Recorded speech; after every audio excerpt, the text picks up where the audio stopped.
ಇತ್ತೀಚೆಗೆ ಅಂದರೆ ಈ ಪತ್ರಿಕೆಯಲ್ಲಿ ನೀಡ್ತಾ ಉದ್ದೇಶ ಏನಂತಂದರೆ ದಿನಾಂಕ ನಿನ್ನೆ 20/2/2026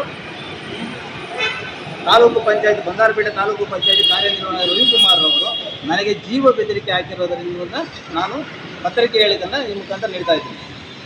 ಏನಪ್ಪ ಉದ್ದೇಶ ಅಂತಂದರೆ, ನಾನು 16/2/2025 2023 ಅವರ ಅವಧಿಯಲ್ಲಿ ನಡೆದಿರತಕ್ಕಂಥ ಪ್ರತಿಯೊಂದು ಅನುದಾನಗಳನ್ನು ಸಂಬಂಧಪಟ್ಟ CO ಅಂದರೆ ಮುಖ್ಯ ಕಾರ್ಯನಿರ್ವಹಣಾಧಿಕಾರಿಗಳಿಂದ ತನಿಖೆ ನಡೆಸಬೇಕಂತ ದೂರು ಕೊಟ್ಟಿರ್ತೀನಿ.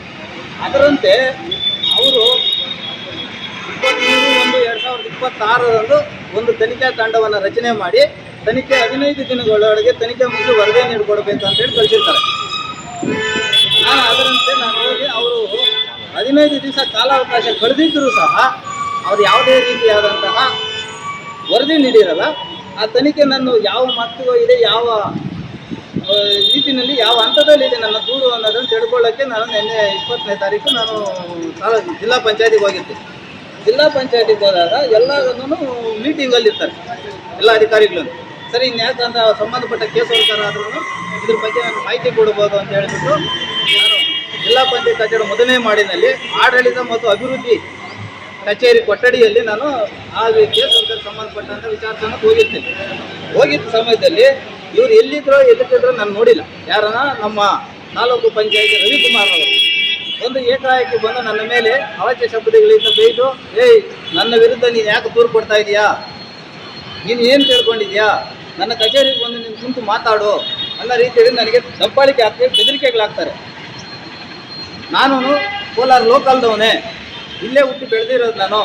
ನನ್ನ ವಿರುದ್ಧ ಇಟ್ಕೊಂಡ್ರೆ ನೀನು ಯಾಕೆ ಇಟ್ಕೊಳ್ತೀಯಾ, ನೀನು ದಿನ ಪ್ರತಿನೇ ಗೊತ್ತು ಬೆಳಿಗ್ಗೆ ಆದರೆ ನೀನು ರೋಲ್ ಕಾಲ್ ಮಾಡಿ ಬರುವ ನನ್ನ ಮಗ, ನೀನು ನನ್ನ ಎದುರು ಯಾಕೆ ನೀನು ದ್ವೇಷ ಕಟ್ಕೊಂಡು ಬದುಕ್ತೀಯಾ, ನೀನು ಉಳಿಬೇಕಂತಿದೆಯಾ ಇಲ್ವಾ ಅನ್ನೋ ರೀತಿಯಲ್ಲಿ. ಸರಿ ಆಯ್ತು ಸರ್, ನನ್ನ ಬರೀಬಾರ್ದು, ನಾನು ದೂರು ಕೊಡಬಾರ್ದು ಅಂತ ಇಲ್ಲಾನು ಇದ್ದರೆ ಅದು ಸಂಬಂಧಪಟ್ಟ ಡಾಕ್ಯುಮೆಂಟ್ ಕೊಡಿ ಅಂತಾರೆ. ಇಲ್ಲ, ನನ್ನ ಮೇಲೆ ನೀನು ಬರೆಯೋಕ್ಕೆ ಯಾವ ದಾಖಲೆ ಇದೆ ಕೊಡಿ ಅಂತ ಕೇಳ್ತಾರೆ. ನಾನು ಎಲ್ಲ ದಾಖಲೆ ಇದೆ ಸರ್ ನನ್ನ ಹತ್ರ, ಕೊಡ್ತೀನಿ ಅಂತಾರೆ. ಬರ್ರಿ ಹೋಗೋಣ ಮಾತಾಡೋಣ ಅಂತಾರೆ. ಯಾವುದೋ ಬೇರೆ ಮಾತುಗಳ ಕೆಟ್ಟಗಳು ಬಳಸಿ ಸರಿ ಅಲ್ಲಿ ಏನು ಆ ಕೊಠಡಿಗೆ ಸಂಬಂಧಪಟ್ಟಂಥ 2 ಕಡೆಯೂ CC ರೆಕಾರ್ಡ್ ಇದೆ. ನಾನು ಆ ರೆಕಾರ್ಡ್ ಕೂಡ ತಂದು ಸಂಬಂಧಪಟ್ಟ ಮೇಲಧಿಕಾರಿಗೆ ಕೂಡ ನಾನು ಸಂಬಂಧಪಟ್ಟ, ಯಾಕಂತಂದರೆ ಅವರು ಆ ರೀತಿ ಬೆದರಿಕೆ ಹಾಕಿರೋದ್ರಿಂದ ನನಗೂ ಅವರಿಂದ ಸ್ವಲ್ಪ ಭಯಭೀತನಾಗಿದ್ದೀನಿ. ಆದ್ದರಿಂದ ಎಲ್ಲರಿಗೂ ಬರ್ತೀನಿ, ಏನವರು ಸಂಬಂಧಪಟ್ಟ ಅನುದಾನಗಳು ಯಾವ್ದು ಬಂದಿರುತ್ತೋ ಎಲ್ಲ ದಾಖಲೆ ನನ್ನ ಹತ್ರ ಇದೆ. ಈ ದಾಖಲೆಗಳು ಸಮೇತ ಕೋಟ್ಯಾಂತರ ರೂಪಾಯಿ ಬಂದಿದೆ ನೋಡಿ. ಒಂದು ವರ್ಷಕ್ಕೆ ಅನಿರ್ಬದ್ಧ ಅನುದಾನ ಅಂತೇಳಿ 1 ಕೋಟಿ ಚಿಲ್ಲರೆ ಬರುತ್ತೆ. ಯಾವ್ಯಾವ ಇಲಾಖೆಗೆ ಅವ್ರು ಎಷ್ಟು ಸೈನ್ ಹಾಕ್ತಾರೆ ಅನ್ನೋದು ಸಂಬಂಧಪಟ್ಟ ಲಿಂಕ್ ಡಾಕ್ಯುಮೆಂಟ್ ಟೋಟಲ್ ಆಗಿ ತಂದು ಈ ದಾಖಲೆ ಮೇಲೆ ನಾನು ದೂರು ಕೊಟ್ಟಿರ್ತೀನಿ.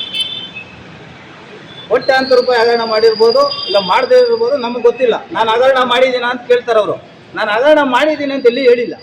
ತನಿಖೆ ನಡೆಸಲಿ ಅಂತೇಳಿ ಮೇಲಧಿಕಾರಿಗೆ ನಾನು ದೂರು ಕೊಟ್ಟಿರ್ತೀನಿ. ಪ್ರತಿಯೊಂದು ದೂರು ಯಾವುದು ಕೊಟ್ಟರು ನಾನು ಸುಮಾರು ಸರಿ ಕೊಟ್ಟಿದ್ದೀನಿ.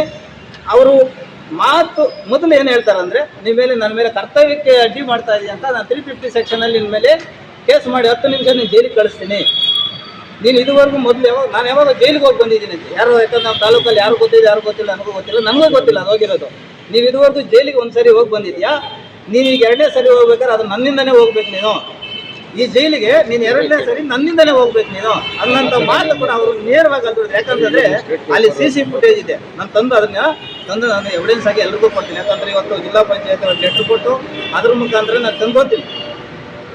ಈ ರೀತಿಯ ಸರ್ಕಾರದ ಕೋಟ್ಯಾಂತರ ರೂಪಾಯಿಗಳು ಕೊಳ್ಳೆ ಹೊಡೆದು ಇವತ್ತು ನೀವು ನಮ್ಮ ಹೋರಾಟಗಾರರ ಮೇಲೆ ನೀವು, ಅದು ಏನೋ ನಿಮ್ಮ ಕಚೇರಿ ಅಲ್ಲ, ಜಿಲ್ಲಾ ಪಂಚಾಯತಿ ಕಚೇರಿನಲ್ಲಿ CO, ಈ ಕಡೆ CO ಇದ್ದಾರೆ, ಈ ಕಡೆ DS ಇದ್ದಾರೆ. ನಾನು ಮಧ್ಯದಲ್ಲಿ ರೂಮ್ದಲ್ಲಿ ಇದ್ದೀನಿ. ಅಲ್ಲಿ ಬಂದು ನೀವು ನನ್ನ ಮೇಲೆ ದೌರ್ಜನ್ಯ ಮಾಡ್ತಾ ಇದ್ರಂತೆ. ಇನ್ನು ಯಾವ ಮಟ್ಟಕ್ಕೆ ನಾವು ಇಲ್ಲಿ ನ್ಯಾಯ ಕೇಳಬೇಕು ಏನು ಅನ್ನೋದು ನಮಗೂ ಅರ್ಥ ಆಗ್ತಾ ಇಲ್ಲ.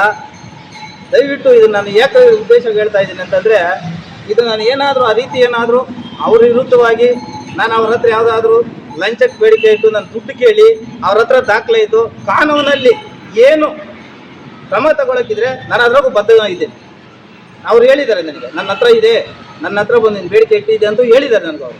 ಬಟ್ ಆದರೆ ಅವ್ರ ಹತ್ರ ಇದ್ರೆ ಮಾಡಲಿ, ಯಾಕಂತಂದರೆ ಅದ್ರ ನಾನು ಬದ್ಧ. ಯಾಕಂದರೆ ನಿಮ್ಮ ಕರ್ತವ್ಯಕ್ಕೆ ಅಂತೇಳಿ ಒಬ್ಬ ಅಧಿಕಾರಿಗೆ 357 ಕೊಟ್ಟಿದ್ದಾರೆ ಅಂದರೆ ಅದು ಇಂಥವ್ರನಿಂದ ಅದು ದುರುಪಯೋಗ ಆಗ್ತಾ ಇದೆ. 356 ಕೊಡೋದು ಏನು 353 ಏನು ಕೊಡ್ತಾರೆ ಅಂತಂದ್ರೆ, ಒಬ್ಬ ಅಧಿಕಾರಿಗೆ ತೊಂದರೆ ಕೊಟ್ಟರೆ, ಯಾರಾದರೂ ಕೊಟ್ಟರೆ ಆ ಅಧಿಕಾರಿ ಕಾಯ್ದೆನೇ ಆತನ ಗೊತ್ತಿಲ್ಲದಂಗೆ ಯಾರ ಮೇಲೆ ಹೋದ್ರೂ ಇದೇ ರೀತಿ ಮಾತಾಡ್ತಾನೆ. ನಿನ್ನೆ 19ನೇ ತಾರೀಕು ಐನೂರಸಳ್ಳಿ ಪಂಚಾಯತಿನಲ್ಲಿ ಸಾರ್ವಜನಿಕವಾಗಿ ಯಾವುದೋ ಒಂದು ದೂರು ಕೊಟ್ಟಾಗ ಆ ದೂರದಲ್ಲಿ ಏನಿದೆ ಅಲ್ಲಿ ಒಂದು ಸ್ಥಳ ಪರಿಶೀಲನೆಗೆ ಹೋಗ್ತಾರೆ. ನನ್ನ ಇದರಲ್ಲಿ ಆಗಲ್ಲ ಅಂತೇಳಿ ಆ ದೂರದಾರ ಹೊಟ್ಟೋಗ್ತಾನೆ. ಆ ಸಂಬಂಧಪಟ್ಟ ಕೆಳಾಧಿಕಾರಿ PDO ಹೇಳ್ತಾರೆ, ಇವರು ಏಯ್ ಈ ಥರ ಬಂದಿದ್ದೀವಿ ಮಾಡಿದ್ದೀವಿ 350 ಕಾಯ್ದೆನಲ್ಲಿ ಒಂದು ಕೇಸ್ ಹಾಕಿ ಅವನು ಜೈಲಿಗೆ ಕಳಿಸ್ಬಿಡೋ, ಒಂದು ಇದೇ ಮುಗಿದೋಗುತ್ತೆ ಅಂತ ಹೇಳಿಬಿಟ್ಟು ಸಾರ್ವಜನಿಕವಾಗಿ ಹೇಳ್ತಾರೆ. ಸ್ವಾಮಿ, ಏನು 353 ಕಾಯ್ದೆ ಇವ್ರಿಗೊಬ್ಬರಿಗೆ ಕೊಟ್ಬಿಟ್ಟಿದ್ದಾರಾ? ಇಂಥ ಅಧಿಕಾರಿಗಳಿಂದ 350 ಕಾಯ್ದೆಗೆ ಬೆಲೆ ಅಂತ ಹೋಗ್ಬಿಡ್ತಾ ಇದೆ. ದಯವಿಟ್ಟು ಇದನ್ನು ಮೇಲಧಿಕಾರಿಗಳು ತನಿಖೆ ಮಾಡಿ ಅವ್ರನ್ನ ಕೂಡಲೇ ಅಮಾನತುಗೊಳಿಸಿ. ಏನು ತನಿಖೆ ನಡೆಸಿಲ್ಲ ಅಂತಂದರೆ ನಾನು ಮುಂದಿನ ದಿನ ನಾನು ಜಿಲ್ಲಾ ಪಂಚಾಯತ್ ನಿರಂತರವಾಗಿ ಹೋರಾಟ ಕುಂತ್ಕೊಂಡು ನಾನು ನ್ಯಾಯ ಪಡಿಬೇಕಾಗುತ್ತೆ ಅಂತ ಕೂಡ ನಾನು ಈ ಮುಖಾಂತರ ಮಾಧ್ಯಮಗಳಲ್ಲಿ ನಾನು ರೆಡಿ ಮಾಡಿದ್ದೀನಿ. ಈಗ ನಾನು ಈ ಕಂಪ್ಲೇಂಟ್ ಎಲ್ಲರೂ ಕೊಡ್ತೀನಿ, ಗೊತ್ತಾ, SP ಕೊಡ್ತಾ ಇದ್ದೀನಿ, ಮುಖ್ಯ DC ವರ್ಗ ಕೊಡ್ತಾ ಇದ್ದೀನಿ, ಪ್ರಿನ್ಸಿಪಲ್ ಸೆಕ್ರೆಟರಿ ಕೊಡ್ತೀನಿ, ಮಾನವರಿಗೆ ಎಲ್ಲರಿಗೂ ದೂರು ನಾನು ರೆಡಿ ಮಾಡಿದ್ದೀನಿ. ನಾನು ದೂರು ಕೊಡ್ತೀನಿ. ದೂರು ಕೊಡದೇ ಇರೋದು ಯಾಕಂತಂದರೆ ಪತ್ರಿಕೆಗಳಲ್ಲಿ ಪ್ರಚಾರ ಮಾಡಿದ್ದೆ ಅಂದರೆ ಅದು ಪ್ರಚಾರಕ್ಕೆ ಇಟ್ಕೊಳ್ಳೋಕೆ ಅಂತೇಳಿ ಕೆಲವು ಮಾಡ್ಕೋಬೋದು. ನಾನು ದೂರು ಸಹ ಕೊಡ್ತಾ ಇದ್ದೀನಿ. ಆ ಜಡ್ಪಿನಲ್ಲಿ ಗಲಾಟೆ ಆಗಿರೋದಕ್ಕೆ ಫಸ್ಟ್ ಕೊಡ್ತಾ ಇರೋದು CO ಅವ್ರಿಗೆ ಇವತ್ತೇ ಕೊಡ್ತಾ ಇದ್ದೀನಿ.